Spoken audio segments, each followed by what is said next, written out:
Apa kabar pemirsa TVE? Liputan kali ini adalah begitu menariknya segala macam fasilitas yang terdapat di kapal pesiar ataupun kapal Dharma Kencana 5. Dengan jarak tempuh ribuan kilometer melintasi lautan, ternyata banyak fasilitas menarik yang terdapat di dalam kapal. Sangat mewah dan nyaman, mulai dari tempat tidur, ruang karaoke, barbershop, restoran, hingga fasilitas fitness. Semuanya tersaji demi kenyamanan penumpang saat di lautan. Yuk simak pula obrolan singkat tentang dunia transportasi nasional bersama Bapak Bambang HS selaku anggota DPR dan pengusaha transportasi laut dari PT Dharma Lautan Utama. Selamat menikmati.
Stop.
Jokowi dan seluruh jajaran PT Dharma Utama yang juga saya rasakan bersama.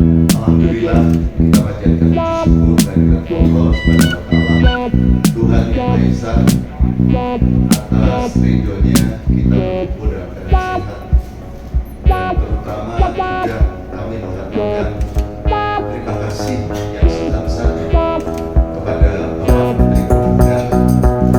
Ini merupakan yang pertama kali kapal kita diresmikan oleh Bapak Menteri Perhubungan.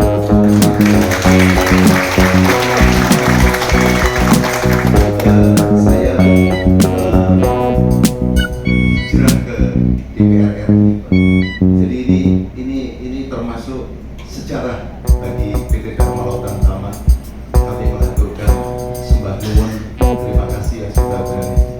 Mohon maaf Pak, kami matur sembah nuwun karena saya pikir tadinya Bapak dari Palembang, ternyata Bapak asli Jawa. Mohon maaf ini, jadi matur sembah nuwun atas rawuhnya di sini bersama Pak Dirjen, juga Pak Agus, dari staf khusus Perhubungan, dan seluruh hadirin sekalian yang sudah meluangkan waktunya. Perlu kami laporkan, kapal ini adalah kapal yang ke-48 yang dimana kapal ini dibangun tahun 2006 dan kebetulan dibangun di Jepang, dan kami operasikan kembali di Indonesia, dan ini termasuk di Jepang termasuk kapal yang sangat favorit, efektif, efisien. Jadi penggunaan bahan bakarnya efisien, semuanya efisien. Dengan panjang kapal 170 meter dan lebar kapal 27 meter, ini masuk kategori kapal terbesar untuk ro-ro di Indonesia.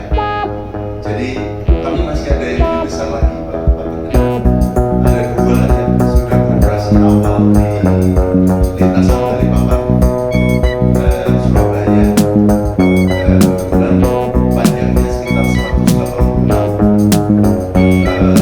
lebarnya 26, tapi ini lebarnya 27. Hanya kelebihan daripada kapal ini sebenarnya di dalam spesifikasi kecepatan itu bisa menempuh dengan kecepatan 27 knot, sudah sama dengan kapal cepat yang milik Kementerian Perhubungan waktu itu yang pernah dikembangkan ke ASDB. Waktu itu kalau tidak salah sekitar 32 knot, ini bisa 27 knot. Tapi kami operasikan kemarin kembali dari Balikpapan dengan 21,7 knot. Alhamdulillah perjalanan tidak lebih dari 25 jam.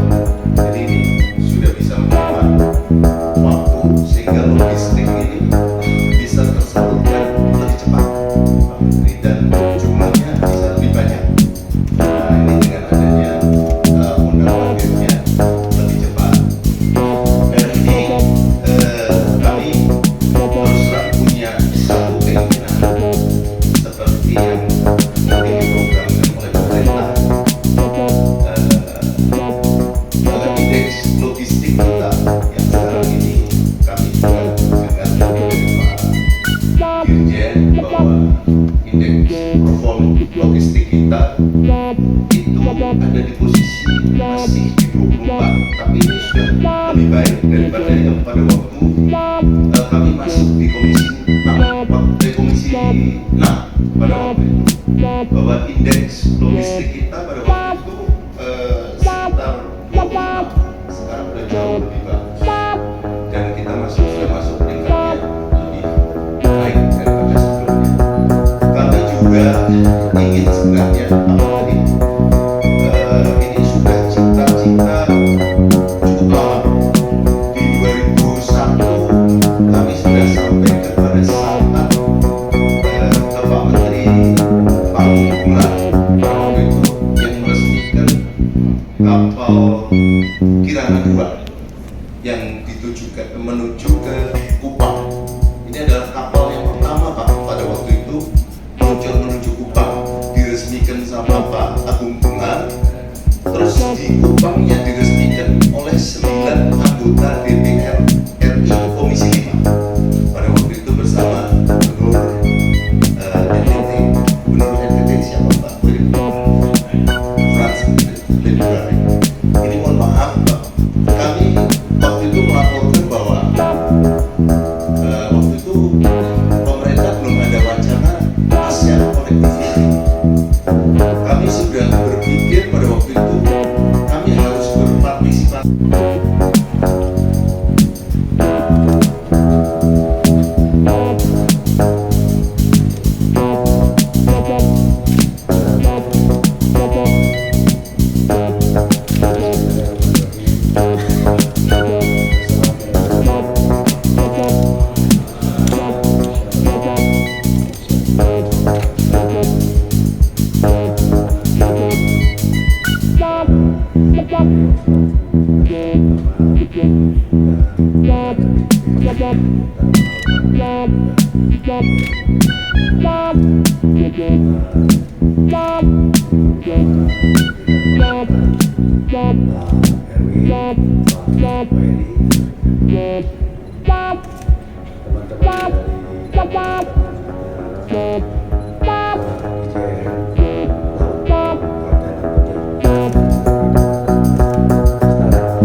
Bisa hadir juga di tengah-tengah kita, Pak Ali Sadikin bisa hadir juga di tengah-tengah kita mendampingi Bapak Menteri Perhubungan dan seluruh jajaran manajemen PTT Motor Utama untuk meresmikan KM Dharma Kencana 5. Alhamdulillah.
Ketangguhan, konsisten dan profesional menjadi kebanggaan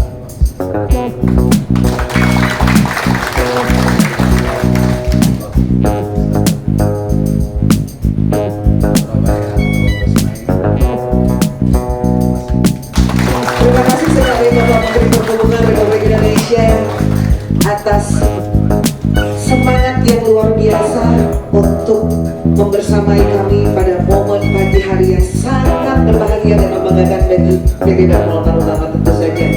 Hadirin yang kami hormati, mohon izin kami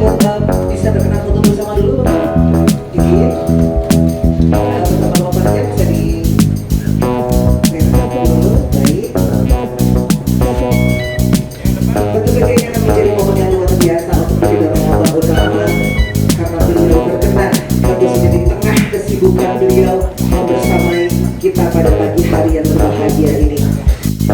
Sebagai bentuk perwujudan momen kebersamaan kita pada pagi hari ini, diserahkan langsung oleh Bapak Bambang Suning Suryasmoro selaku Komisaris Demokrat PT Darma Utama kepada Bapak Budi Karya Sumadi, Menteri Perhubungan Republik Indonesia. Semoga momen ini menjadi momen yang tak terlupakan untuk PT Darma Utama. Tentu saja dengan kehadiran Bapak ini akan menjadi satu momen yang luar biasa. Selanjutnya kepada Pak Dirjen Perhubungan Laut untuk bisa juga turut menerima satu cendera hati dari PT Darma Utama.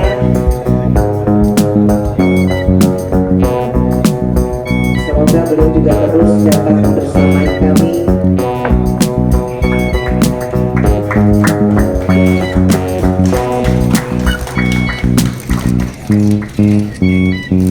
Baik, Bapak Ibu hadirin yang kami muliakan, demikianlah berakhirnya acara kegiatan peresmian dan pengoperasian KM Dharma Kencana 5 milik PT Darma Utama.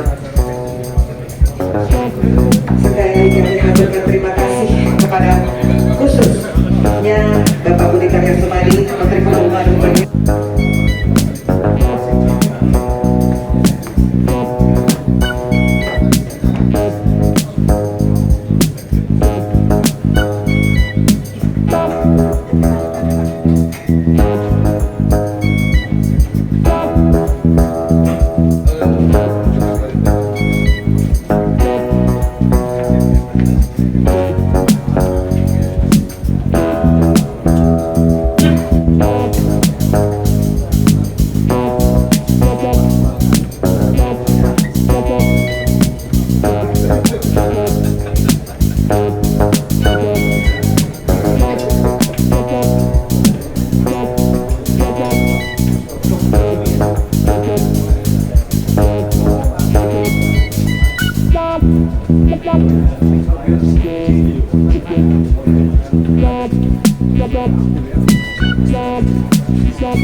Ini kamar kelas 1 Dharma Kencana 5.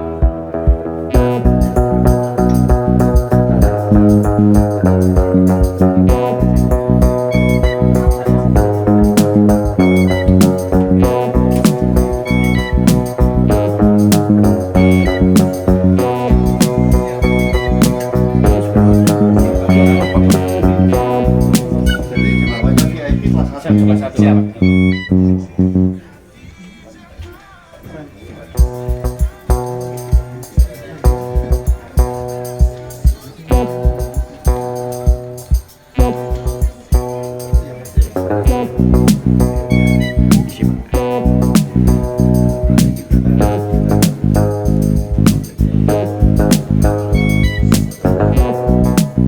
Ini kelas 1 guys. Kelas VIP.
Tapi ini tinggal ngasih logo DLU Pak, supaya seperti Singapore Airlines First Class. Kan ada logo Singapore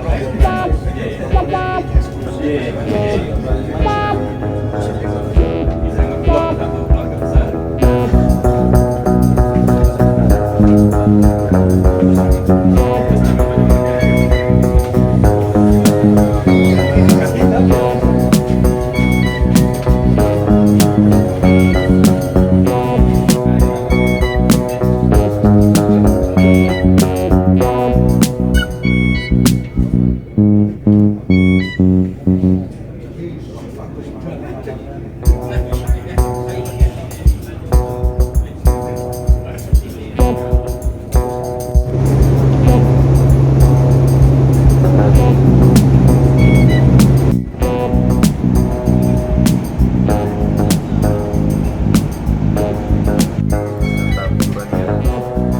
Bisa untuk menampung kebutuhan IKN baik itu logistik maupun orang yang akan bertransportasi menuju Kalimantan atau IKN khususnya. Jadi ini upaya DLU untuk mensukseskan pemindahan ibu kota baru, Pak ya? Ya, kebetulan kami hanya pendukung saja, pendukung untuk suksesnya pembangunan daripada IKN. Jangan mengatakan kalau siap untuk support Asia Connectivity dan disambut baik oleh Ya. kelanjutannya.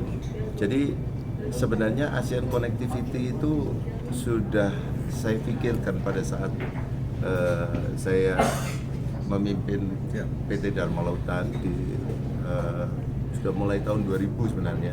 ASEAN Connectivity, Dumai, Malaka dan juga Australia malah pada waktu itu tidak hanya ASEAN tapi juga Asia Pasifik.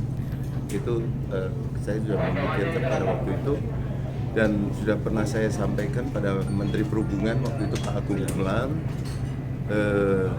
dan responnya cukup baik.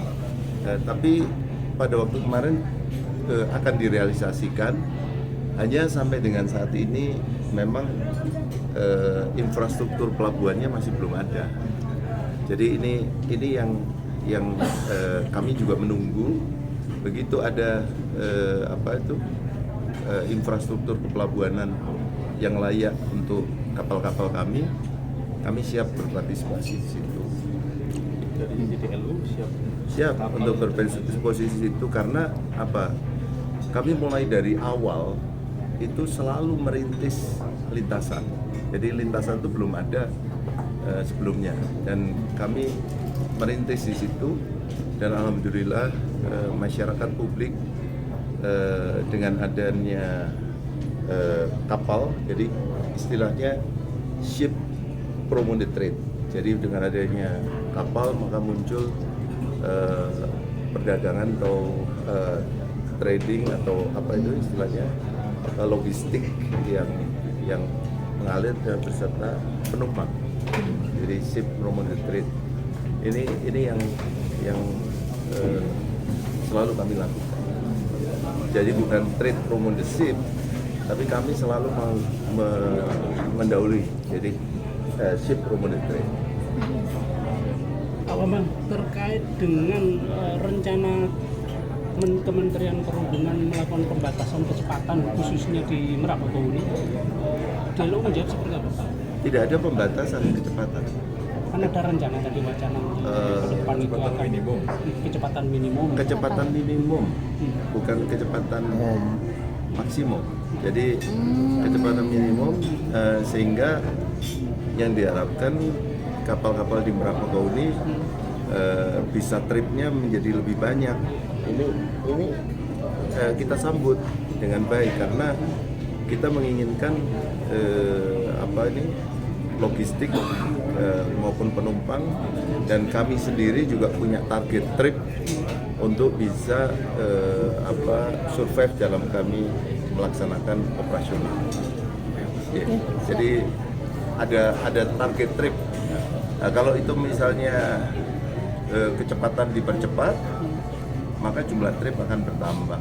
Nah, kalau jumlah trip bertambah, ya tentu perusahaan itu bisa survive. Kita harapkan semua perusahaan-perusahaan pelayaran yang ada di sana bisa survive. Masih seimbang nggak dengan penyediaan fasilitas kebutuhan? Ya kan sekarang ini antara supply kapalnya dengan demandnya kebalik, antara demand konsumen dengan supply yaitu pelabuhanan itu masih belum seimbang, lebih banyak kapalnya. Jadi ini yang perlu dibenahi. Kita sangat mengharapkan nantinya terjadi keseimbangan antara jumlah dermaga dengan jumlah kapal, sehingga masyarakat juga dibantu untuk kelancarannya. Kami sendiri juga bisa hidup di kepengurusan. Ya. Sebagai ketua masyarakat transportasi, melihat masif. Saya ketua harian Nggih. transport MTI. Nggih, MTI. Atau kalau saya biasanya pengamat transport. Oh, ngoten mawon nggih. Karena ya. kan pengamat transport. Siap. Melihat bus yang terjadi belakangan ini menurut jaringan seperti apa? Jadi permasalahan itu harus dilihat secara sistemik ya, karena permasalahan itu begitu kompleks. Kalau kecelakaan itu kan permasalahan utama yang pertama adalah sumber daya manusianya, karena kecelakaan itu biasanya lebih banyak human error, human factor, jadi manusianya. Nah, apalagi kalau di Indonesia ini tidak hanya human factor, tapi juga permasalahan infrastruktur jalan, di mana infrastruktur jalan itu menurut saya masih relatif tidak layak menurut saya.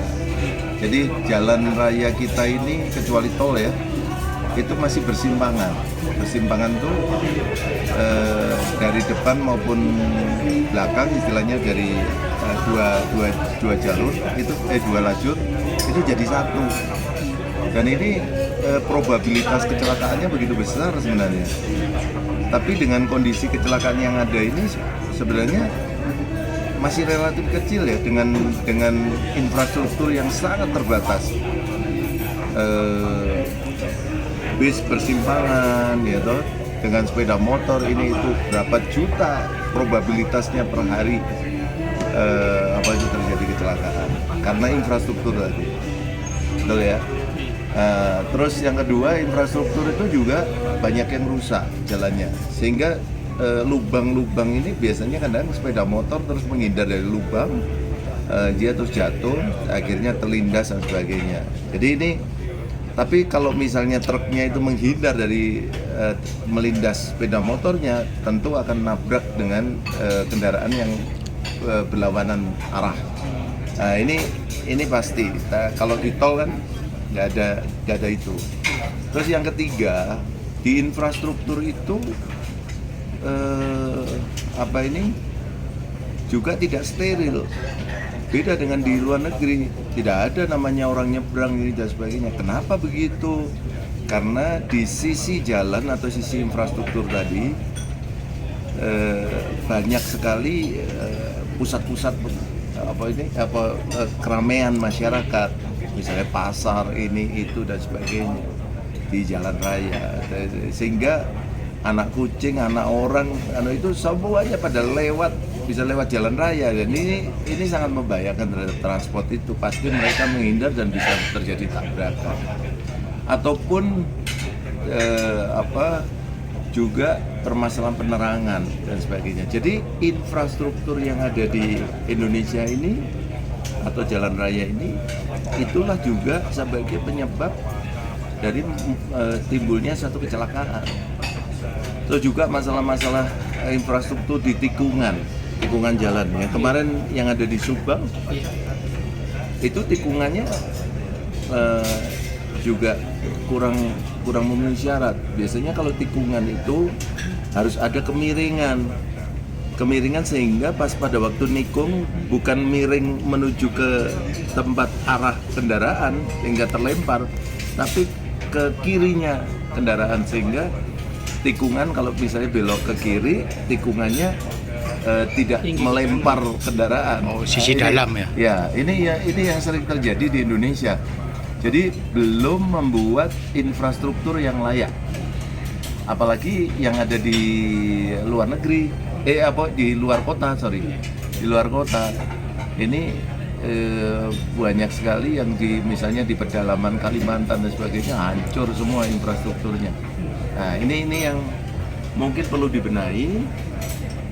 Tadi yang pertama tadi sumber daya manusia itu pengemudinya harus semuanya tergantung pengemudi. Ketidaklaikan kendaraan itu kalau misalnya pengemudi nggak mau jalankan, ya nggak jalan, nggak akan terjadi kecelakaan. Jadi nomor satu adalah pengemudi, dia harus tahu kondisi kelaikan daripada kendaraan. Kalau masalah kelaikan kendaraan itu kan sudah ada regulasinya, jadi standar keselamatan itu ada di kita, gitu. Itu yang meregulasi dari kalau bis pariwisata ya diperiksa oleh dinas dan disahkan oleh Kemenhub. Nah, itu semuanya juga sumber daya manusianya yang ada di dinas ini harus sumber daya manusia yang cakep. Jadi makanya Dinas Perhubungan Provinsi atau Dinas Perhubungan Kabupaten itu harus orang-orang kompeten. Jadi bukan terus nanti kepala dinasnya dipindah-pindah, dinas pemakaman diganti dinas perhubungan dan sebagainya. Dia harus punya kompetensi transport. Kalau enggak ya nggak paham transport. Jadi akhirnya ngetes kendaraannya jadi tidak maksimal. Dan kalau misalnya sudah ada approve dari dinas, pasti Kementerian Perhubungan juga akan menyetujui kan itu langsung gitu. Karena sudah ada peraturan menterinya ya, jadi dinas terus langsung ke Kemenhub, ya toh. Kelaikan di tes oleh dinas, terus Kemenhub tinggal approve. Nah, ini semua orang-orang yang ada di lapangan ini atau di tingkat bawah ini harus betul-betul orang yang kompeten. Jadi ini departemen teknis. Departemen teknis harus dikelola oleh orang profesional teknis. Gitu. Berkaca dari kejadian yang kemarin wisata yang membawa anak SMK itu kan perkembangannya polisi akan menarik ke sisi pengusahanya tuh. Nah, sama karoseri, Pak. Sama karoseri. Melihatnya jadi seperti itu. Kalau jadi begini Pak. Permasalahan yang utama kan dia sertifikatnya habis. Yeah. Nah, sertifikat habis itu kan sebenarnya sudah bisa diketahui dari yang webnya apa sih? Saya dimatiin dulu. Bukan. Matiin dulu Pak. Jadi ada web mitra darat yang bisa mengetahui bahwa ini sudah sertifikasi atau belum. Otomatis lewat STNK nomor platnya. Bukan, mitra darat itu nanti dilihat di satelit ya juga. Setelah mitra darat ini kita bisa tahu juga posisi daripada bis itu. Bis itu jalan kemana kelihatan semua. Berarti ada GPS-nya di situ. Ada GPS-nya juga. Itu ada web mitra darat itu sebenarnya kalau dimanfaatkan oleh kepolisian karena si penanggung jawab atau terhadap istilahnya yang memberikan punishment kalau misalnya dia sertifikatnya habis tapi jalan, itu adalah polisi. Jadi di jalan langsung ditangkap harusnya. Jadi sebelum dia melakukan perjalanan sudah diketahui oleh kepolisian untuk dilakukan penangkapan, dan mitra darat itu bisa diakses, bisa dibuka oleh semua orang. Saya, panjenengan tuh semuanya bisa buka, sehingga kita sebagai konsumen itu tahu bahwa bis itu layak nggak. Jadi layak nggak gitu. Jadi kalau misalnya nggak layak, ya kita jangan naik.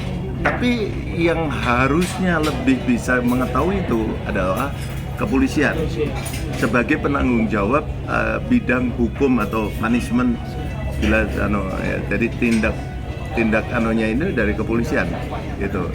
Nah ini mungkin web mitra darat ini lebih disosialisasikan oleh Kementerian Perhubungan dan Dinas Perhubungan kepada masyarakat maupun kepada kepolisian, sehingga kepolisian ini bisa ikut memantau bis-bis yang tidak layak yang dijalankan, ya tentu harus diberhentikan, ya, diberi sanksi dan sebagainya. Bisa nggak pada sekarang itu? Nah, tapi kan sekarang kan nggak ada 28 kapal. Satu unit tadi Pak? Iya, 30 lebih. 35. Ya. Iya kan, saya ngapal yang nakoda Pak.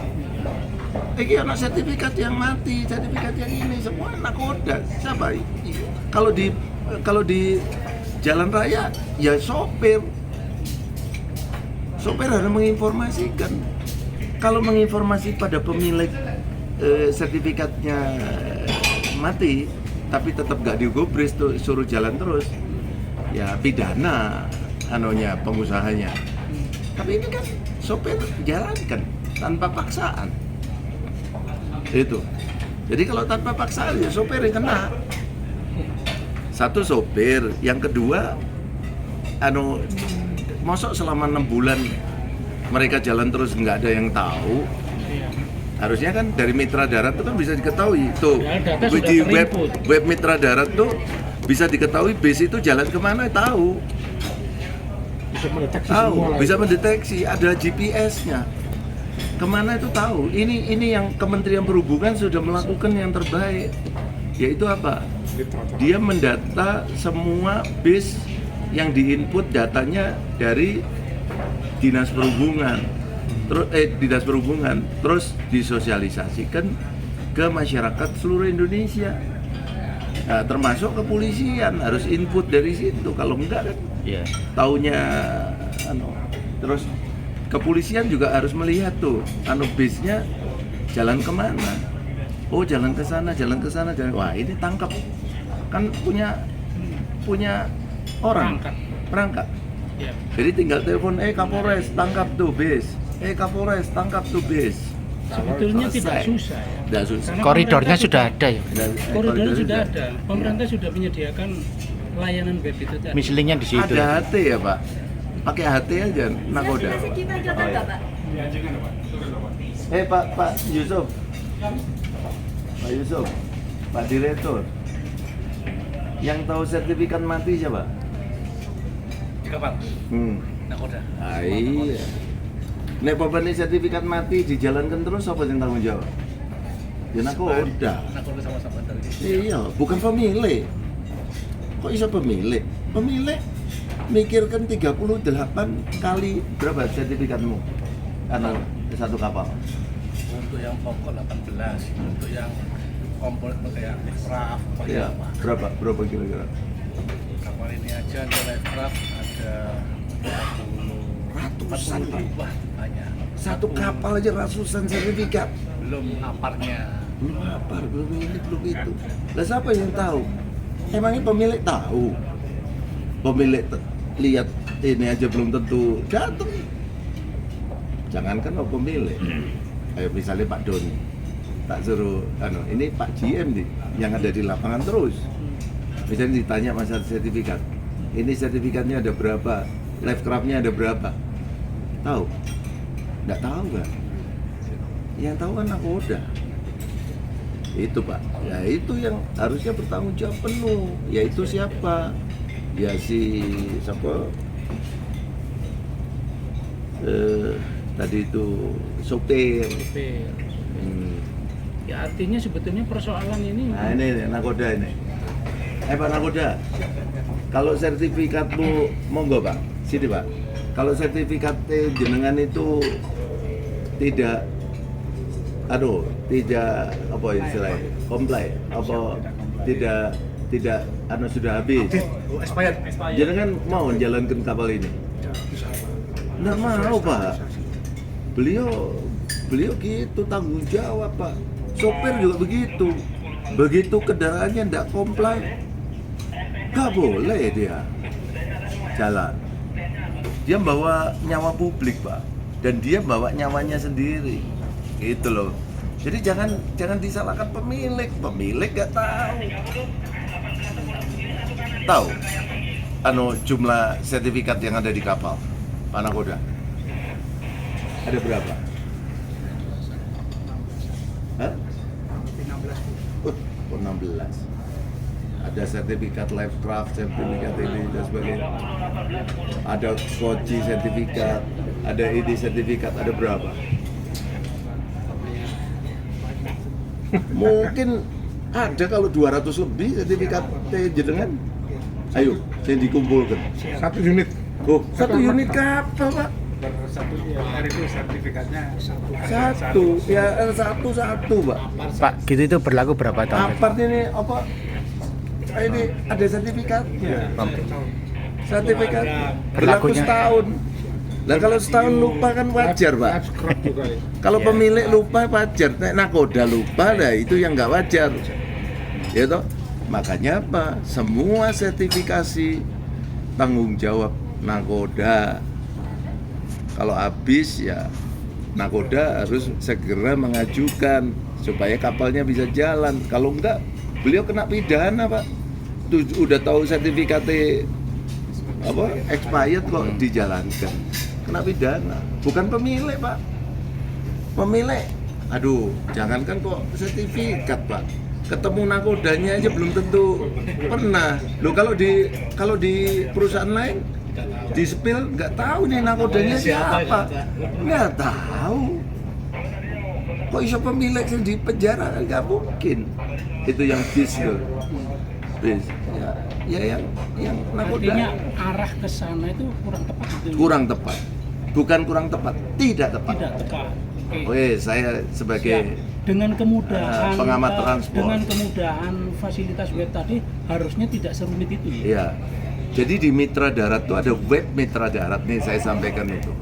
Yang dimana ini kayak biro klasifikasi itu. Ada website BKI. Cuman websitenya BKI nggak bisa diakses oleh orang umum. Karena itu dirahasiakan. Harusnya dibuka aja ke orang umum, nggak apa-apa. Ya toh?